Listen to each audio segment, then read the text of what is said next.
Okay, that was part 2 of chapter 24.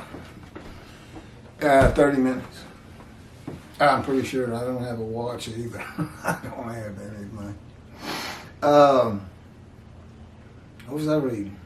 God returns for vengeance, passes the cup of his wrath to Christianity and Gentiles in general, has a reckoning with the shepherds. I bring the wrath and I bring the reckoning. Mashiach, God's righteous servant, who heed and revere him, has a reckoning with the shepherds of the Jewish people. Oh, who heed and revere him, his flock.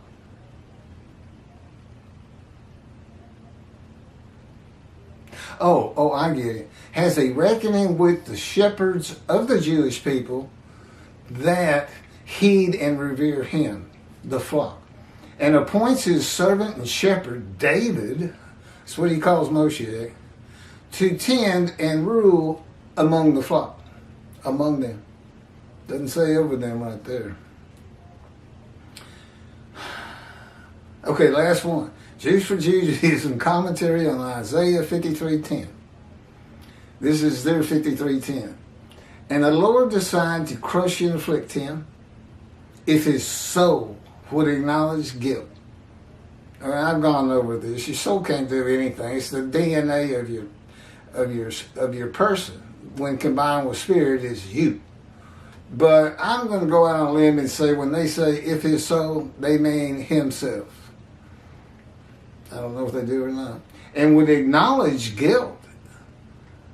If he would acknowledge guilt, guilt for what? He would see offspring and live long days, and the purposes of God will succeed through his hand. This is used for Judaism. At this point, the prophetic narrator moves away from the voices of the shocked onlookers and gives us his own perspective of the suffering of the servant. The emphasis changes according to the spiritual needs of the respective speakers. There isn't much spiritual benefit to be gained by focusing on the guilt of others. It is for this reason that the kings of nations focus on their own guilt. Again, how does he know this? As it relates to the suffering of the servant. That's right, the kings of nations are going to be.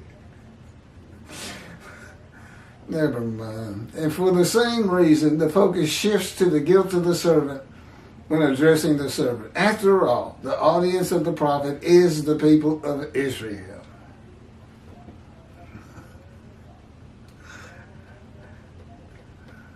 Well, they are the chosen people, but he's got a greater audience than just Israel.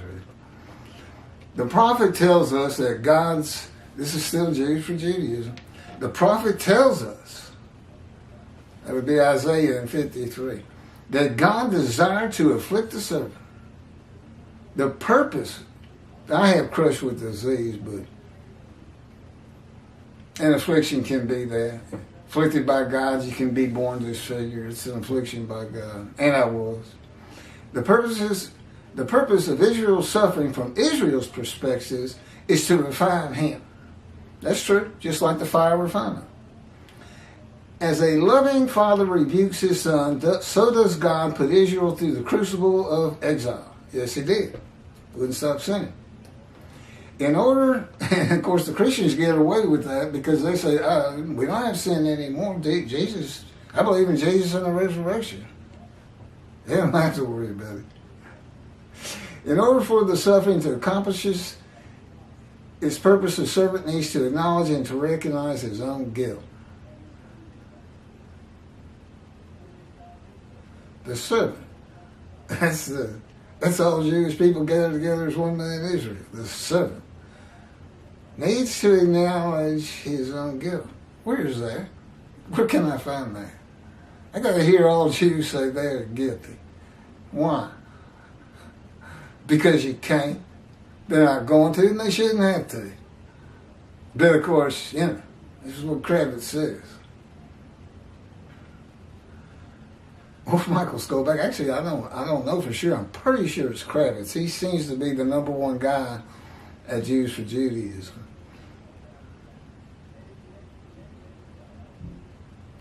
No created being is free of guilt. And by acknowledging guilt, we come closer to God's truth. Isaiah, Daniel, Ezra, and Nehemiah were all righteous people, yet they all acknowledged their own guilt, together with the sins of the nation. Okay. There's 4. The prophet goes on to tell us the reward that the servant will experience as a result of acknowledging his guilt. The servant will see his physical progeny, his children, walking in his footsteps, and his days will be lengthened. Long life. These two blessings are not unrelated. No individual saint is guaranteed long days. But through his progeny, the servant perseveres and outlasts his persecutors. The might, the splendor, and the power of those who persecuted the Jew have long faded away, while the Jews still praise. America is still the most powerful country in the world, Mr. Kravitz. Rabbis don't, rabbi doesn't mean anything to me. You may as well say kindergarten teacher, doesn't they? I'm a prophet of God. I live with God. God is within me and controls me 100%, and always, even physically. Spin me like a top if he wants to. I know his power like the back of my hand. I know he's orchestrating and has orchestrated the entirety of my life from birth, though not revealing himself to me until I was 50. And the entirety of that time, he kept me away from religion because he wanted a blank slate to teach.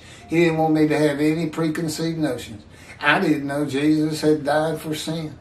That's what Christians believe. I didn't know that there was a rift between Christianity and Judaism, the Jewish people. I didn't know any of these things. I just avoided. Somebody started talking religion at a party, I'd excuse myself and go get a beer. I just wasn't going to have any of it. It's not a sin to drink a beer.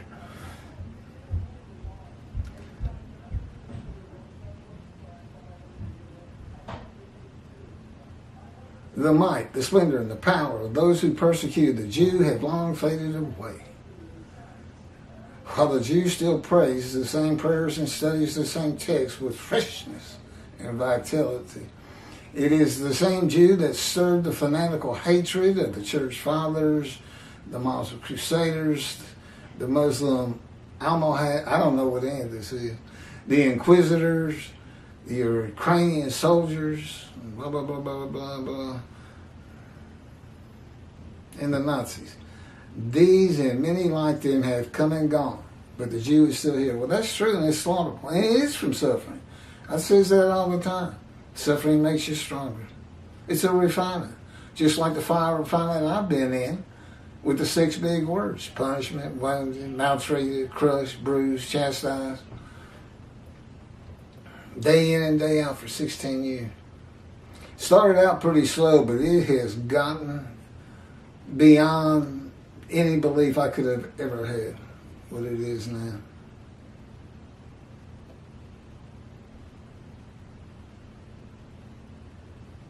Hold on, I lost my place.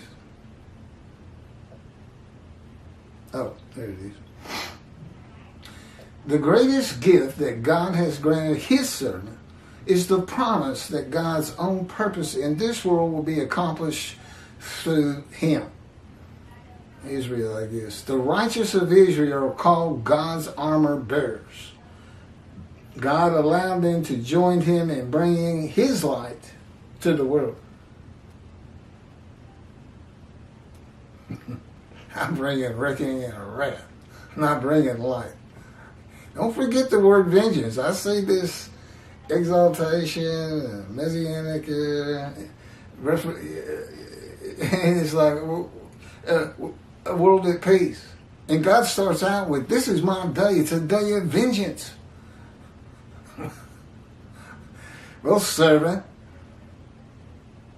you need to raise me up high. I don't think you can do the Jews for Judaism, Mr. Singer.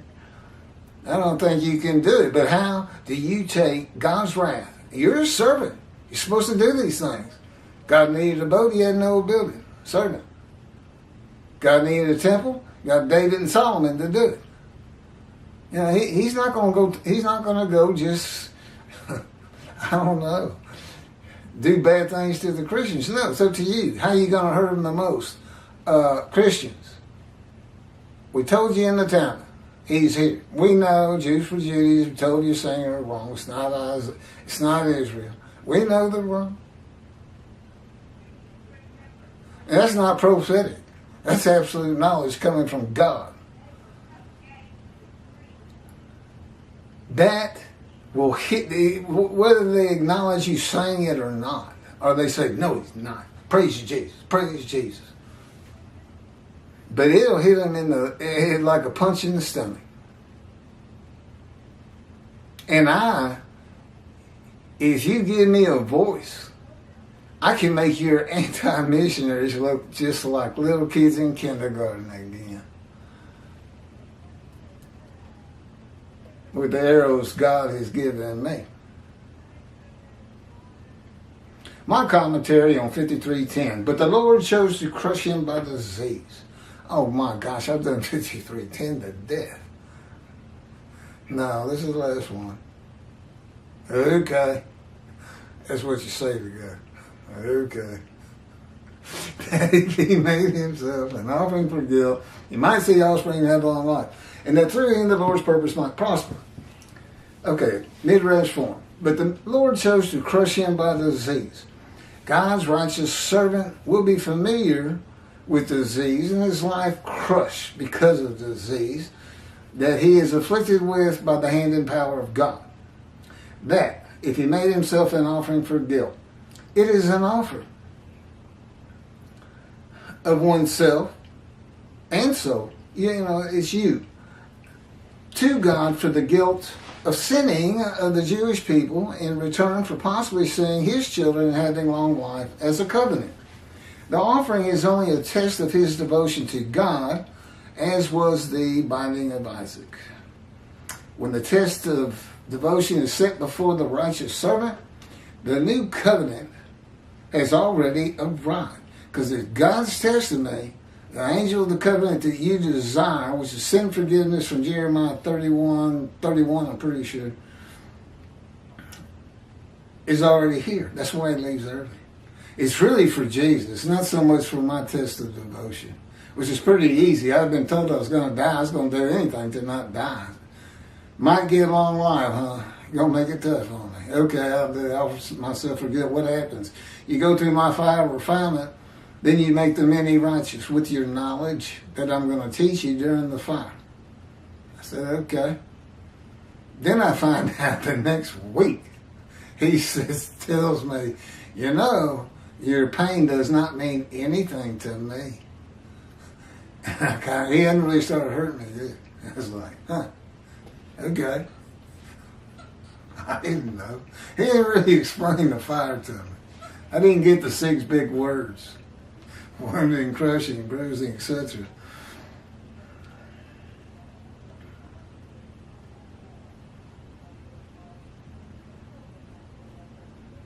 And the angel of the covenant's here, and all the iniquities and sins of the Jewish people forgiven, and God remembers them no more. The guilt and emotion is from not following the laws and teachings of God by the Jewish people that are the witnesses of the first 6 verses in quotations. God's forgiveness of the sins removes the guilt. The test of devotion is revealed here with Jeremiah 31, providing when God is coming with the new covenant, the time to come. That is manifested in Malachi 3 by the angel of the covenant.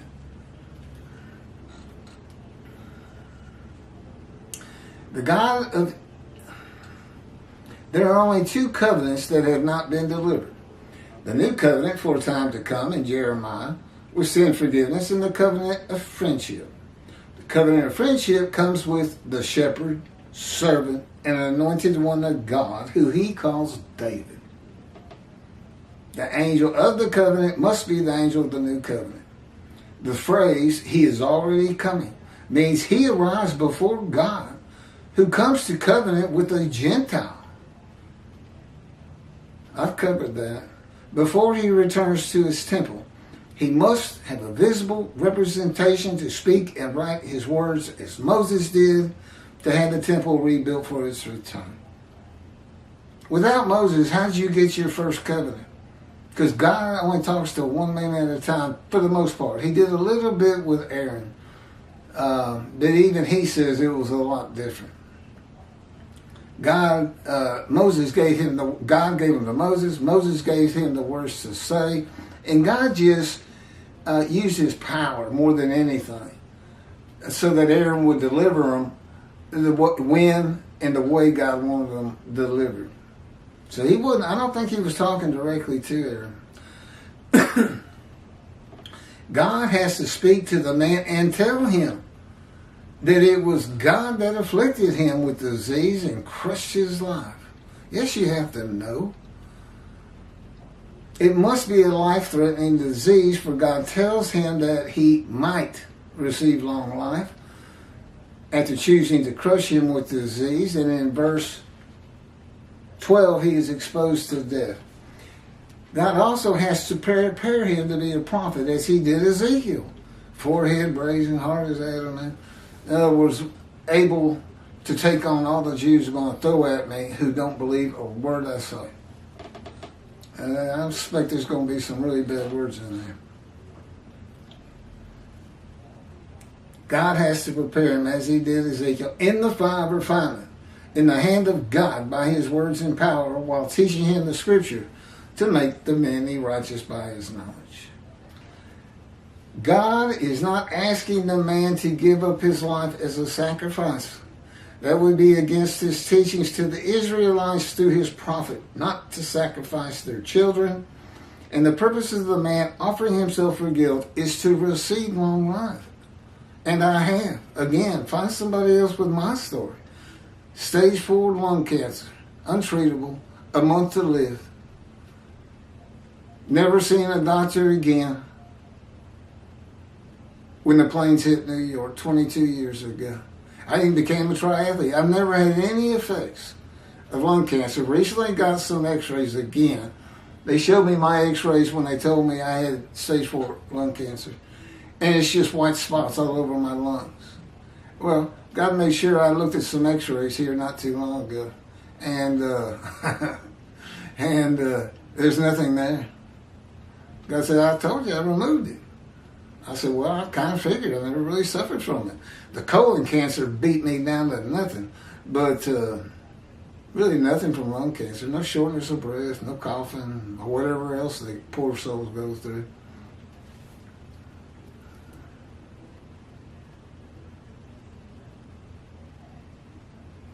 The reality is there is no guilt or sin for the man to bear. The new covenant with sin forgiveness of all the Jewish people on earth has arrived before the offering is made, and no vicarious suffering for the sins of others has occurred. That is why it is only a test.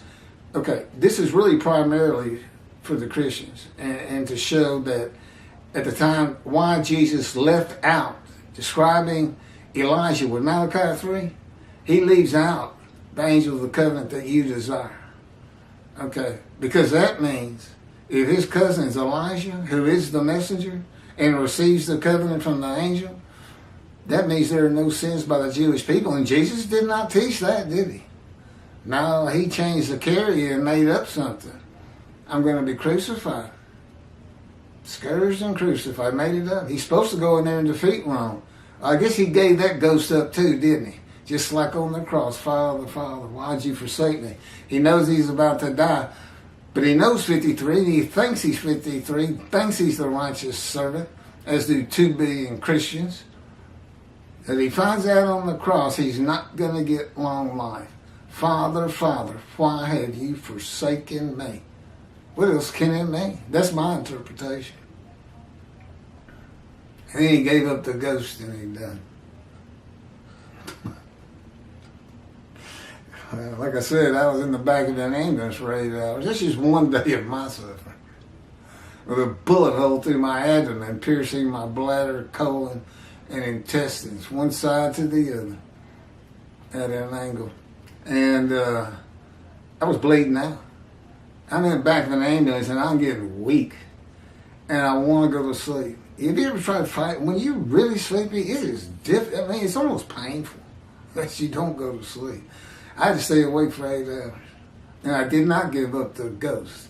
I just kept saying, you have got to hurry. That's all I could say, really.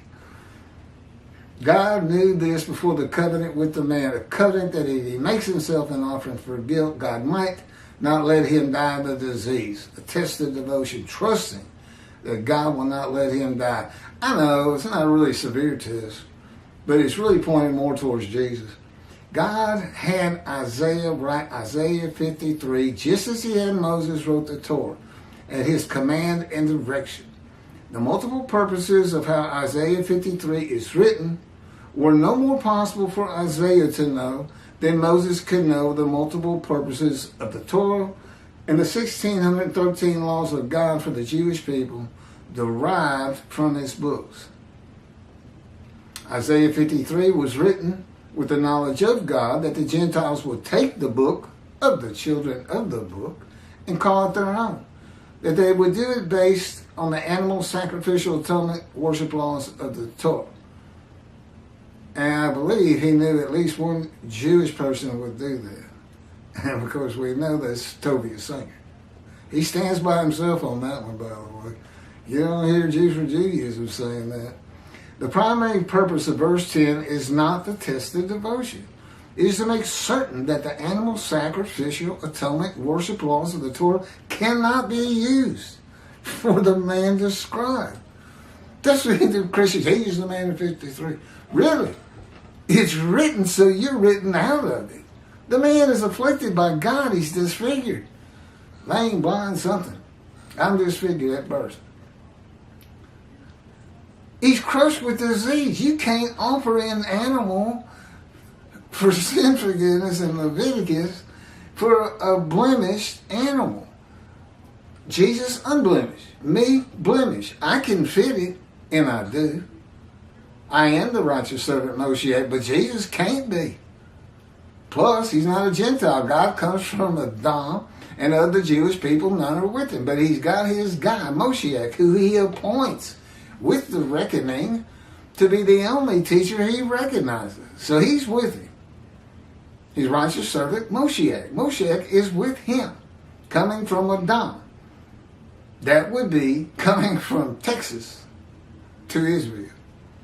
Well, Texas, Christian country, and a land of Gentiles primarily, by majority.